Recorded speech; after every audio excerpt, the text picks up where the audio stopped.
আচ্ছা, ওর সাথে আপনার শেষ কবে কথা হয়েছিল? ওর সাথে আমার শেষ কথা হয়েছিল আমার বিয়ে হয়ে যাওয়ার আগে। বিয়া? তোরে কইছিলাম না আমি ওই আসল আসামি, ওই হারকিউলিস। তুই কইতাছস এরকম একটা মায়াবী চেহারার মেয়ে নাকি খুন করতেই পারে না? ধরো রে। এই আপনারা যে আমাকে ধরতে আসছেন, আপনারা জানেন কার সাথে আমার বিয়ে হয়েছে? কেউ কি পরিচয় ওর? ইন্সপেক্টর বরবাদ কাউরে দেখে ভয় পায় না। ও হলো সেনাবাহিনীর কর্নেল।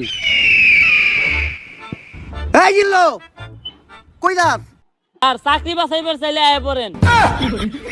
বাল ফিরু, তোরে আমি কইলাম যে নারী হইলো মায়ের দাঁত, নারী কখনো খুনের সাথে জড়িতই থাকতে পারে না। তারপরেও তুই আমার হের কাছে জিজ্ঞাসাবাদের লেগে নিয়ে আইছস। আসসালামু আলাইকুম ভাবি, ভাইরে আমার সালাম দিয়েন। আর এই জায়গায় যা ঘুরছে ওগুলা কিছু জানেন না, নয়তো আমার চাকরিটা থাকবো না।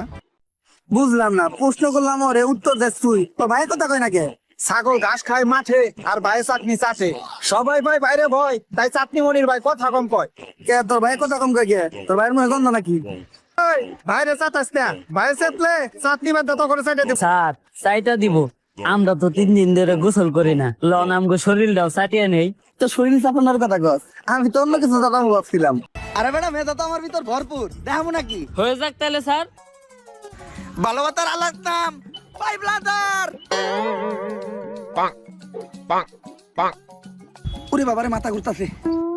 স্যার কি কইলেন? কিছুই তো বুঝলাম না। বুঝি তো আমিও নাই, কর থেকে কইছি।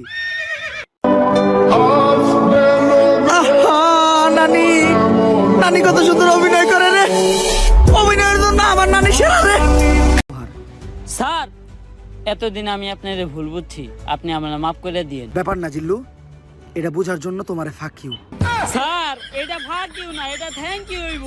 ও সরি। তাইলে তো স্যার আপনার কাজ শেষ, সব দর্শকদের তো শাস্তি দিয়েই দিলে। গিল্লু ভাবতে, গিল্লু নাই, গিল্লু গিল্লু ভাবতে।